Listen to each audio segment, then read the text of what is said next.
Assalamualaikum warahmatullahi wabarakatuh. Dengan saya Mufarah Sahyar dan dengan teman saya Rafif Izadin, Muhammad Gifari Fatul Rahman. Kami di sini akan melakukan interview untuk tugas sistem keuangan di Pegadaian Cabang Piro Brajan.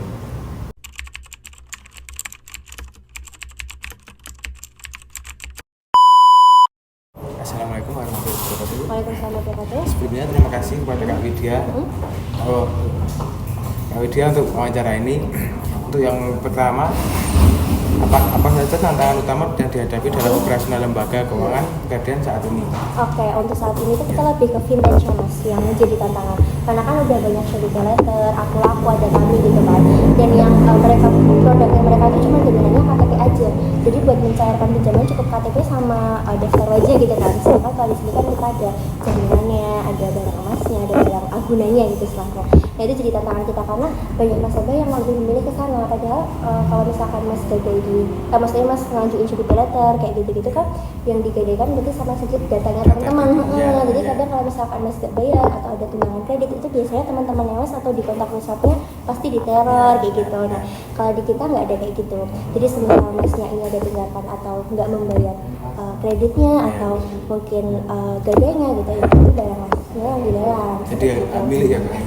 Gitu. Nah jadi yang tantangannya itu adalah banyak nasabah yang lari ke sana gitu.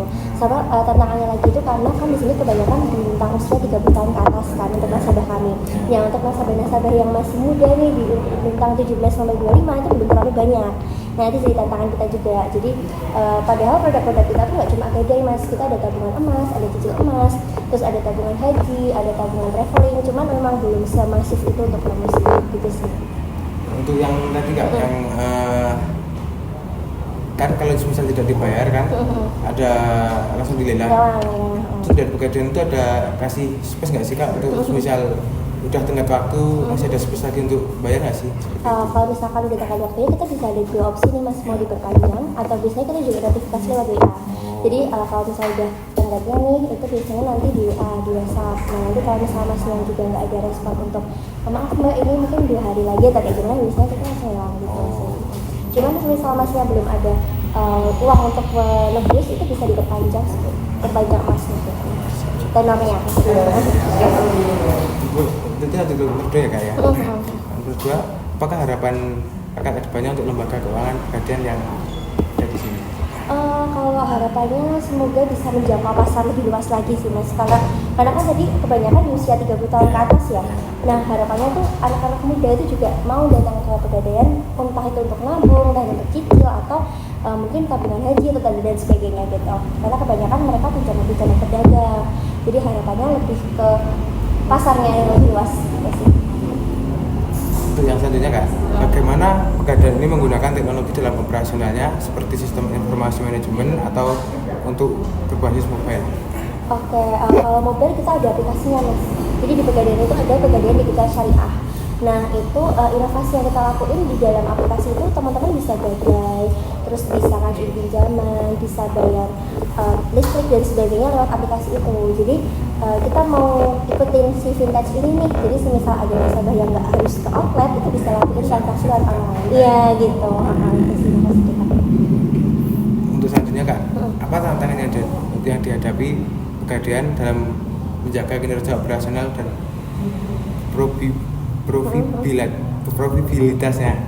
Kalau tantangan operasional sejauh ini belum ada sih, karena kita sistemnya integrasi seluruh Indonesia. Jadi semisal ada perubahan kebijakan dari pemerintah atau apapun, kita pasti selalu menyesuaikan gitu. Jadi kalau untuk secara sistem belum ada tantangan, tapi kalau secara promosi dan sebagainya tantangannya itu tadi ada vintage yang jadi ketertarikan nasabah lain, terus ada pasar yang belum terlalu dipasarkan, yang terlalu dipromosikan gitu sih. Mungkin kalau dari saya cukup Mbak. Oke, boleh.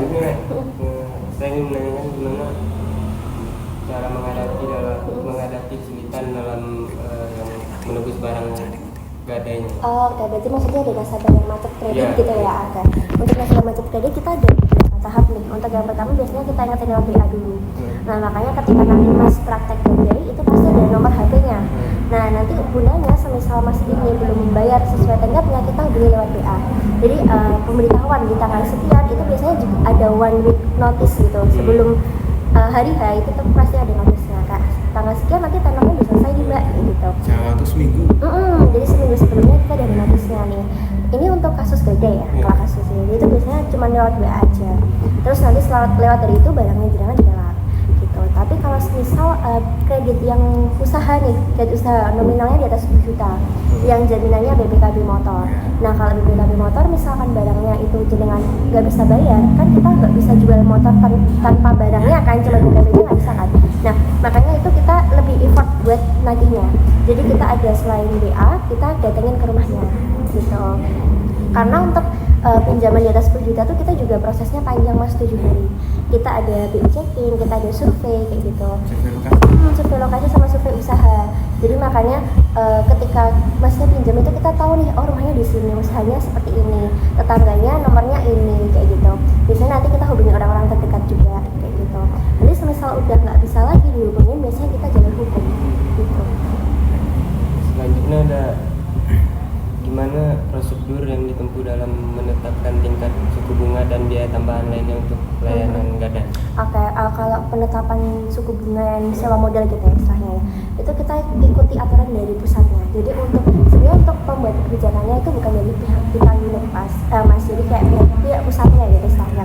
Di setiap unit itu cuma mengikuti aturan dari pusat kayak gitu. Nah untuk regulasinya seperti apa, jujur kita juga belum tahu kayak gitu. Tapi pastinya setiap ada perubahan apapun itu disesuaikan juga sama kebijakan pemerintah, karena kan kita BUMN nih, jadi nggak bisa sesuai perusahaan, setiap perusahaan punya aturan masing-masing, itu nggak bisa. Kalau di kita semuanya sama gitu, pegadaian di kita terus Pempasan terus di Bantul itu pasti semua sama gitu. Terus gimana cara perusahaan menangani situasi yang mungkin timbul dalam proses gadai seperti kehilangan gitu? Oke. Kita ada jaminan aja mas, jadi ada jaminan asuransi istilahnya gitu. Jadi ketika barang-barang hilang atau mungkin kerusakan dan sebagainya itu bisa diklaim, kita bisa ganti untuk barang yang disesuaikan sama gadainya masnya gitu. Jadi ketika mas gadai itu nanti ada asuransi untuk pengembalian sesuai sama awal gadai gitu sih. Itu nilai atau barangnya kak? Itu nilainya. Nilainya. Jadi semisal masnya gadai motor nih, terus ketika diambil kok motornya ada yang lecet atau apa, nah kita bisa klaim untuk gantinya kayak gitu. Karena kita untuk barang elektronik dan juga kayak motor itu kita rutin untuk manasin motor kayak gitu, dibersihin ya. Jadi perawatannya kita juga pastikan, karena kan tenangnya dalam waktu lama nih 1 tahun 3 tahun, kalau nggak dipanasin kan kadang suka mogok. Terus kalau handphone kan 1 bulan nih tenangnya, kalau nggak dicas 1 bulan kan kadang suka error dan sebagainya gitu. Yang terakhir dari pertanyaan saya, Mbak, gimana cara mengatasi agar pegadaian ini stabil dan apa aja masalah-masalah yang sering masuk di pegadaian? Oke, kalau untuk stabilitas kita sejauh ini mengikuti aturan sama regulasi pemerintah, sama kita selalu inovasi produk. Jadi untuk kebutuhan kan masyarakat ini butuhnya banyak nih, makin heterogenitas ya. Jadi produknya kita juga selalu inovasi, kayak misal gadai kan banyak produknya cuma emas aja, ternyata elektronik juga bisa. Terus ada yang namanya tabungan emas. Tabungan emas kalau misal orang yang punya problem nggak bisa nabung, kayak uangnya selalu habis terus nih, setiap mau nabung kayaknya kok kepake terus gitu. Akhirnya kita ada program rencana emas atau cicil emas. Jadi emasnya itu ngebayar dengan nominal tertentu setiap bulannya. Jadi seolah-olah kan kayak terpaksa nabung gitu kan, dipaksa untuk menabung. Nah itu program buat orang-orang yang mungkin nggak bisa nabung rutin gitu. Terus kita ada juga pinjaman. Pinjaman itu awalnya cuma buat usaha aja, UMKM. Nah tapi kan nggak semua orang punya usaha, akhirnya kita ngadain pinjaman buat karyawan dengan syarat slip gaji, terus surat rekomendasi dari kantor dan sebagainya. Terus ada tabungan haji, tapi nggak semua orang beragama Islam nih, akhirnya kita ada tabungan buat traveling ke luar negeri gitu. Jadi cara kita menghadapi itu dengan inovasi produk. Tapi kalau tantangan yang paling berat itu fintech, karena nggak semua nasabah kita tuh tahu pegadaian digital syariah. Even itu nasabah yang udah lama ya, yang udah sering gadai itu mereka jarang banget yang pakai, lebih sering outlet. Misalnya kita ada nih nasabah yang pasar itu kayak dalam seminggu sekali selalu nabung 100.000 di sini. Kan kalau misalnya kita yang mending di online aja kan, karena harus ngantri, tapi orang-orang pasar lebih pilih ke outlet gitu. Karena mungkin bisa juga ya kayak bener, kayak nggak bisa bayar pakai Briva kayak gitu mas. Itu sih. Oke. Mungkin cukup Mbak, terima kasih atas waktunya dan semoga PT kejadian berbahasa ini semakin Amin. berkontribusi positif bagi masyarakat. Siap. Pokoknya semangat kuliah ya. Siap, terima kasih. Oke, sama